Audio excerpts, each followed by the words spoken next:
It's really rare that a movie doesn't have a villain, and you might think that The Santa Claus is one of those films, but you'd be mistaken. Stay tuned as I dish on the details. Hey there, I'm McGann, and welcome to the Fangirl, where getting unnecessarily deep about family movies is a way of life. On today's docket, I'm picking apart a movie that seems to have no villains, The Santa Claus. And who are these hidden baddies, you might ask? Well, it's Santa's ex-wife Laura and her new partner Neal. You know what always stuck out to me in The Santa Claus? That Scott Calvin is such a heinous jerk who was always so mean-spirited to Neal. I always thought it was Scott's gruff personality that got him divorced, but then I rewatched the movie and noticed some new things. Really, Scott is not a nice guy. He's pretty selfish and almost at a sociopathic level of being able to lie on the spot. We see this at the start of the film, where Scott is very late for visitation with his son Charlie, all because he stays at the company Christmas party way too long. And instead of owning his mistake, Scott calls his ex Laura and pretends that there's a huge traffic pileup and that's why he's late, even honking his horn at nothing to sell the lie. Laura, I was hoping to catch you before you'd left your house. I ran real late today. You wouldn't believe the traffic out here. Yeah, same to you! So this movie definitely wants us to see the flaws in Scott's personality. But watch the movie again and notice how Scott interacts with Laura. I mean, Scott is never nice to Neal, but he invites Laura to come inside the house several times, which she does, and then he keeps encouraging her to stick around for a while. Hey, do you want to come in for a minute? Neal's waiting in the car, so I gotta go. Come on, Christmas Eve, just for a minute.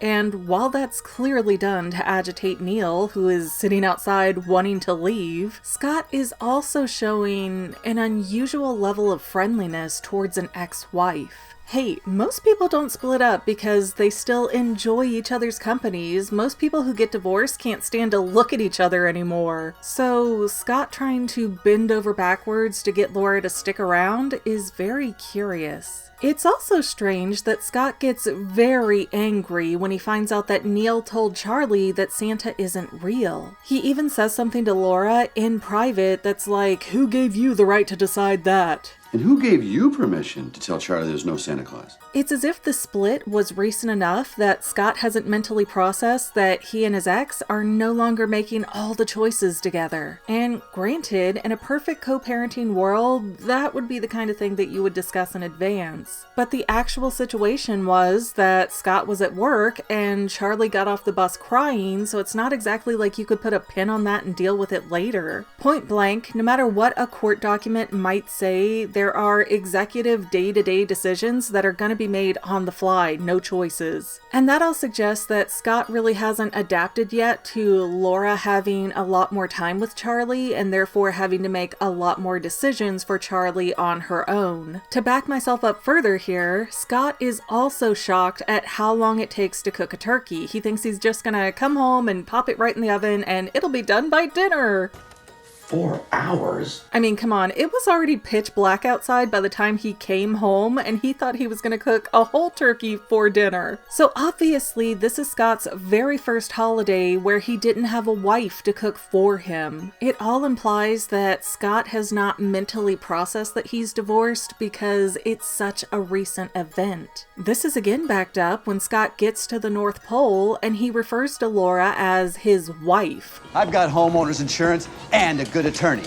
Not as good as my wife's, but let's not open up that wound. Not ex-wife, not Charlie's mom, his wife. Implying this divorce has to be a very fresh wound for Scott, and that would also cover why Scott is so dismissive of Neal. Then later in the movie, in private, Neal and Laura start discussing with each other why they stopped believing in Santa as kids. Laura had been Charlie's age and didn't get the mystery date game she'd begged Santa for, and Neal was 3 years old and not believing in Santa, all because he didn't get an Oscar Mayer weenie whistle. But wait a minute, This is a universe where Santa is very real, so why didn't these two kids get their Christmas presents? And suddenly it all clicked together. Even as children, Laura and Neal were on the naughty list. And even when you look at the film, The Santa Claus, they're the only antagonists present. To be fair, they are being sane, rational, logical adults trying to protect Charlie from a guy who's gaining weight and dyeing his hair to make a kid believe he's Santa Claus. So I totally get it from the adult perspective of things. But what if that's not the full story?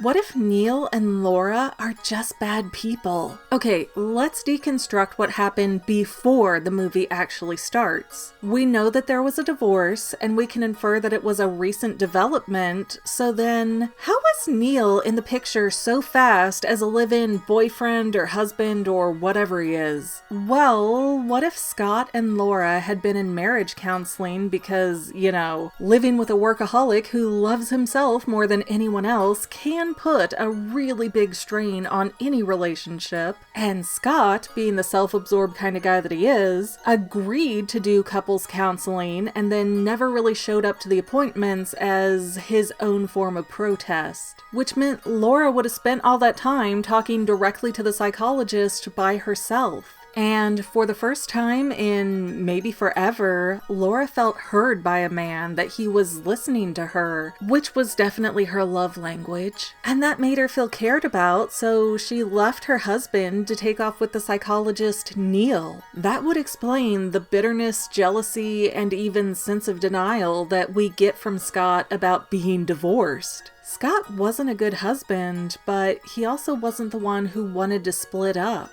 And that means Laura and Neal boil down to the villains of the movie again. And even though the film doesn't directly state that, they do confirm it subtly for the audience. At the end, when Laura and Neal start accepting that Scott is honestly Santa Claus, Laura responds to that by burning the court papers that remove Scott's visitation with Charlie, which, just an FYI, but that is not how it works. The court itself will still have a copy of that document, and Laura can turn around and choose to enforce it at any time she chooses. But movies like big gestures, so as long as Laura doesn't call the police again, the custody arrangement is really whatever they agree to privately. Anyways, the custody papers are destroyed, and then the very next thing to happen is that Laura and Neal are thrown gifts from Santa's sleigh. Finally! They're given the mystery date game and the weenie whistle that they've been deprived since childhood. Why?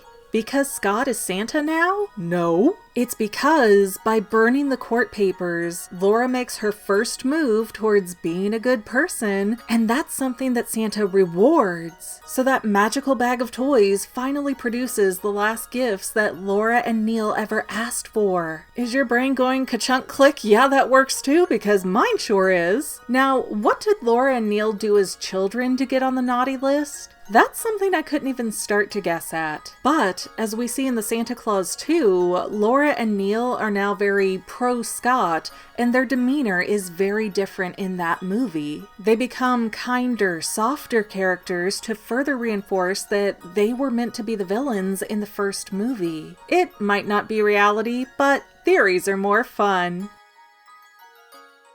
You better watch out, you better not cry, you better not pout, I'm telling you why. Santa Claus is coming to town. He sees you when you're sleeping, he knows when you're awake. He knows when you've been bad or good, so be good for goodness sake. Oh. I have never been into that Christmas song. I've always liked this one. I don't even know the name of it, but you never really hear it. And let's see if I can remember it right. Looking out my window at the ice and snow. Looking out my window, I've got no place to go. Looking at my snowman, makes me wanna cry.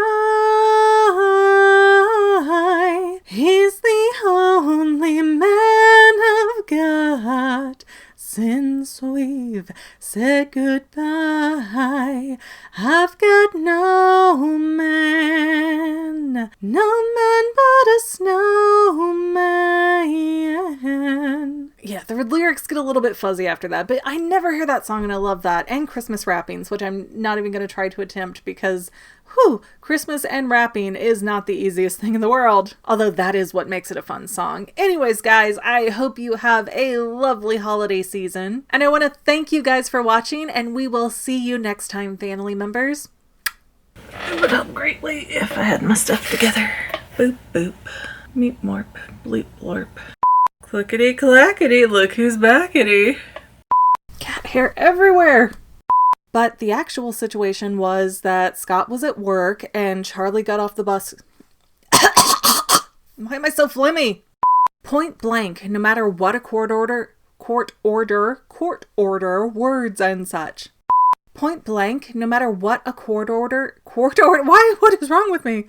And that made her feel and that made Laura, and that made Laura, and that made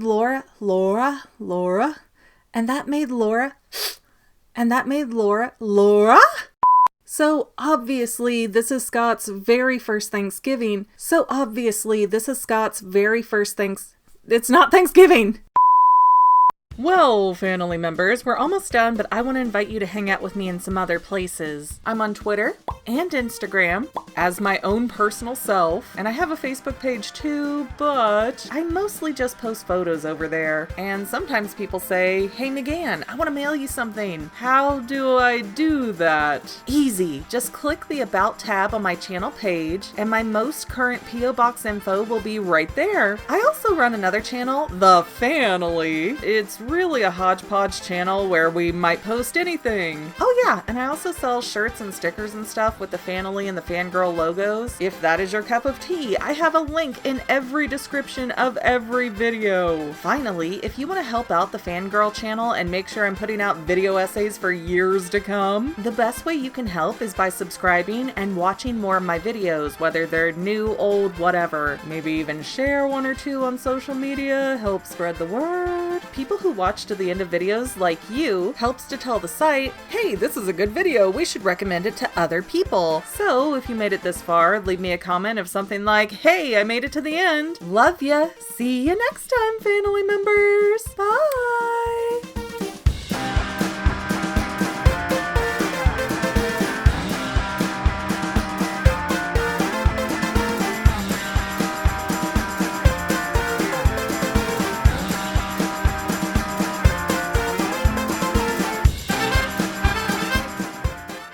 I fell. It was an accident. I've got homeowner's insurance and a good attorney. Not as good as my wife's, but let's not open up that wound. Hold on a minute. Whoa. How did you know the other guy was gone?